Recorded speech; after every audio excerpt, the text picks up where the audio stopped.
નમસ્કાર દર્શક મિત્રો, હું જપન શાહ, કાનમ એક્સપ્રેસ ન્યૂઝમાં આપનું સ્વાગત છે। જોઈએ આજના મુખ્ય અને મહત્વના સમાચાર।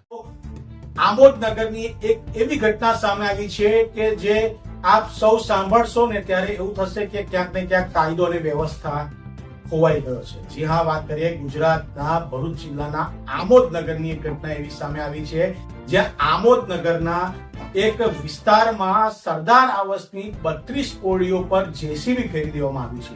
જી હા દર્શક મિત્રો, આ 32 જેટલા ઓરડાઓ પર જેસીબી ફેરવી દેવામાં આવી છે અને આ જેસીબી ફેરવવામાં આવી છે આ જમીનના માલિક।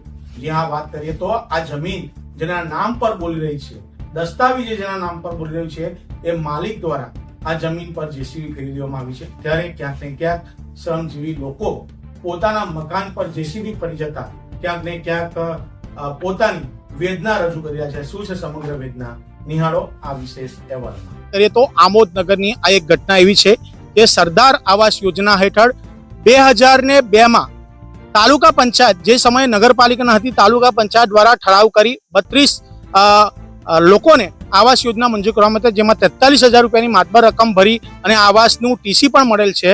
ત્યારે આ આવાસ પર ક્યાંક ને ક્યાંક ગેરકાયદેસર હોય અને પ્રાઇવેટ મિલકતમાં બાંધવામાં આવ્યું એવી રીતના કરીને આક્ષેપ કરી અને આ મકાન પર જેસીબી નું બુલડોઝર ફેરવી આપવામાં આવ્યું છે। ત્યારે 32 આવાસોના જે રહેણાંકો છે એ લોકો ઘર વિહોણા થયા છે। ત્યારે આપણી સાથે અહીં આવાસના માલિક જોડા છે, એમને પૂછવાનો પ્રયત્ન કરીશું શું થયું, કઈ તારીખે તોડવામાં આવ્યું અને કેટલા મકાનો તોડી દેવામાં આવ્યા? 32 અને કેવી રીતના ઘટના બની કોઈને ખબર નથી અને જેસીબી તાત્કાલિક વળગાડી દીધું, કોઈ પણ ઘેર નતું, વાહ વાહ બધું વાસણ બાસણ બધું દબાઈ ગયેલું હતું।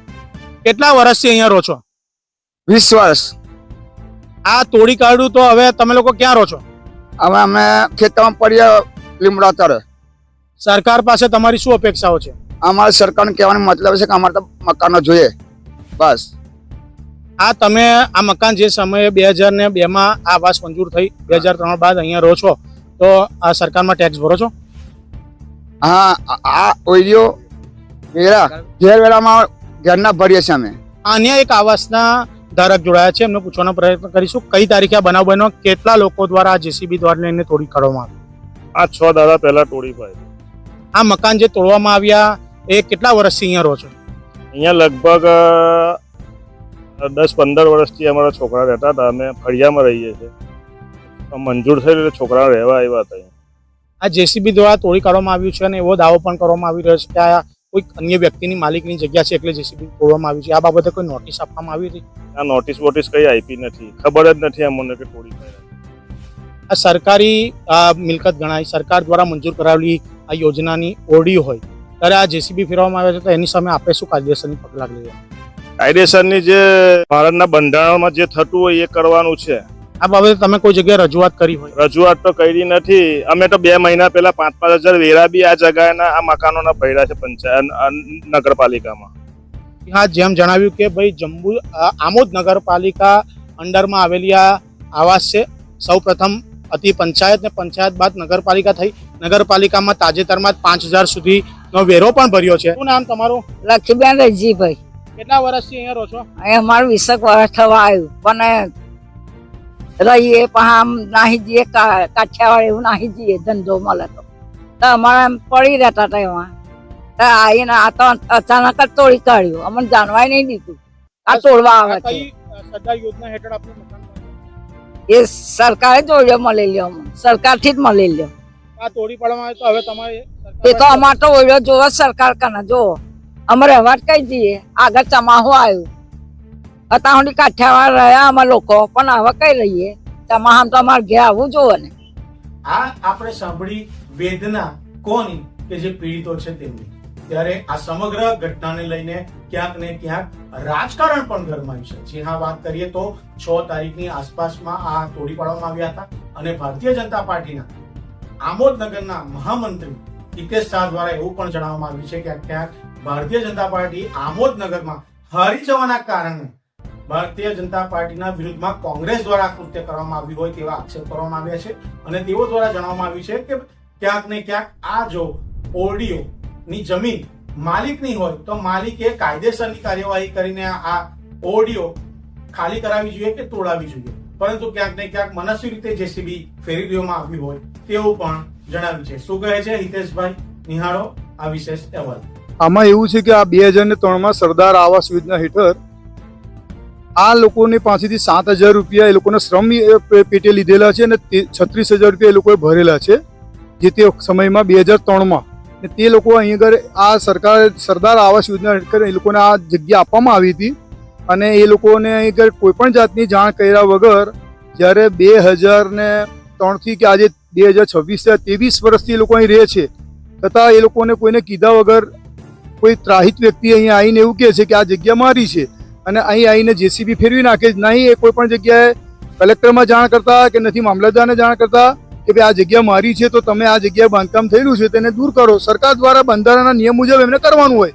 એના માલિક હોય તો એના માલિકના કાગળ રજૂ કરે અને સરકાર દ્વારા એક તોડાવડાવે, પણ એ પોતે જાતે માલિક બનીને તોડી નાખે એ બહુ યોગ્ય ના કહેવાય. એટલે મારી એવી રજૂઆત છે કે આ લોકોએ કાયદો અને વ્યવસ્થા પોતાના હાથમાં લઈને આ કાર્ય કર્યું છે જે યોગ્ય ના કહેવાય. જ્યારે 2024 અમારું જે ઇલેક્શન થયું 4 તારીખે જ્યારે ભાજપની બોડી પડી ગઈ એના બીજા જ દિવસે 6ઠી તારીખે આ તોડવામાં આવ્યું. એટલે મને તો એવું લાગે છે આમાં કોંગ્રેસ પણ સામેલ હોય એવું લાગે છે. અને આ ગરીબો અત્યારે હું જોઉં છું બધા ઝાડ નીચે પોતાના ચૂલા કરીને રહે છે. આપણને આટલી ગરમીમાં કેવી રીતના આપણે બહાર પણ નહીં ઉભા રહી શકતા. એ લોકો રાત દિવસ અહીં બહાર રહે છે, બિચારા રડે છે. એટલે બધા અહીં કહેવા આવ્યા હતા. મેં કીધું કંઈ નહીં, અમે આ જે કંઈ બી થતું છે કાયદાકીય આપણે કરીશું અને એને આપણે ન્યાય મળે એના માટે પ્રયત્ન કરીએ છીએ. જે ન્યાય થતો હોય એ કરવાનું છે. જેનું ખોટું હોય હા એની જગ્યાની માલિકી હોય તો એ પોતે લઈ શકે, પણ સરકાર દ્વારા એને જાણ કરીને એને કરવાનું હોય. આવી રીતના તોડી નાખે એ યોગ્ય ના કહેવાય.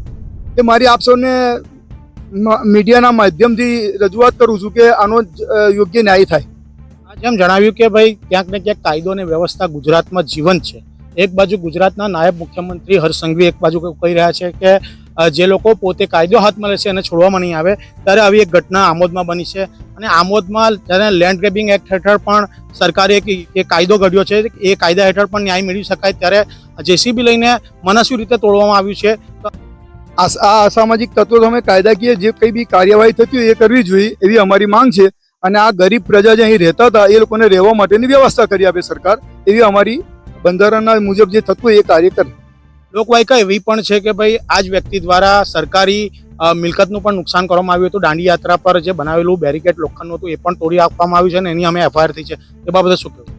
એ પહેલાં એ વસ્તુ થયેલી છે એ મારા ધ્યાનમાં જ છે અને એ પણ વાત સાચી છે એમની. એટલે આ લોકો શું છે કે આવી રીતના દાદાગીરી કરીને જો કાર્ય કરતા હોય તો હું તો એમ જ માનું કે કાયદાની વ્યવસ્થા જાળવવા માટે જે બી પગલાં ભરવા તો એ સખ્તમાં સખ્ત પગલાં ભરવા જોઈએ. એક બાજુ સમગ્ર ગુજરાતમાં કડગડતી ગરમી ચાલી રહી છે. લોકો ગરમીના રોગથી પણ પીડાઈ રહ્યા હોય તેવી પરિસ્થિતિમાં 32 કુટુંબોને ઘર વિહોણા કરતા ક્યાંક ને ક્યાંક લોકો અહીંયા ત્રાહિમામ પુકારી ચૂક્યા છે. ત્યારે સ્થાનિક રાજકીય પણ ગરમાયો છે, કેમ કે ભારતીય જનતા પાર્ટીની બોડી પડ્યા બાદ જ આ કૃત્ય કરવામાં આવ્યું, એટલે ક્યાંક ને ક્યાંક કોંગ્રેસનો પણ અહીં સમર્થન હોય તેવું જણાવ્યું. આમોદ નગરના આ ઘટનાને લઈને આપણે જેમ જોયું કે હિતેશભાઈ જણાવ્યું કે ભાઈ ક્યાંક ને ક્યાંક આ દબાણ તોડી દેવામાં આવ્યું છે, પરંતુ આ દબાણ નથી, આ ઓડિયો પર જેસીબી ફરે છે. ત્યારે આ સમગ્ર બાબતને લઈને કાનમ એક્સપ્રેસ ન્યૂઝની ટીમ જ્યારે આ જમીનના માલિકને મુલાકાત લેતા તેઓએ શું જણાવ્યું કે આ જમીન અમારી માલિકની છે ને આ જમીન પર કોઈ પણ પ્રકારની આવાસ બોલતી નથી, પરંતુ ક્યાંક ને ક્યાંક આ મકાન જે ઓડિયો હતી એ ઓડિયોની જ્યારે સોંપણી કરવામાં આવી હતી 2003માં, ત્યારે આ ઓડિયો પર એઓને સનદ પણ આપવામાં આવી છે. તે સનદમાં પણ ઉલ્લેખ કરવામાં આવ્યો છે, પરંતુ એમનું એવું પણ કહેવું છે કે ભાઈ ક્યાંક ને ક્યાંક આ જે જમીનનો સર્વે નંબરનો ઉલ્લેખ આ સનદમાં કરવામાં નથી આવ્યો. એટલે ક્યાંક ને ક્યાંક આમોદ નગરના જે તે સમયના તાલુકા પંચાયતના અધિકારીઓ અને સત્તાધારીઓ દ્વારા આ મસ્ત મોટું ભ્રષ્ટાચાર થયું હોય તેવા પણ આક્ષેપ કરવામાં આવ્યા છે. એટલે હવે તો જોવાનું જ રહ્યું કે તાલુકા અધિકારી દ્વારા કરાયો છે ભ્રષ્ટાચાર કે જમીન માલિકે દાદાગીરી કરીને જેસીબી ફેરવ્યું છે કે પછી આ સમગ્ર ઘટનામાં પીડિતોની ન્યાય ક્યારે મળશે. આવી જ માહિતી માટે જોતા રહો કાનમ એક્સપ્રેસ ન્યૂઝ.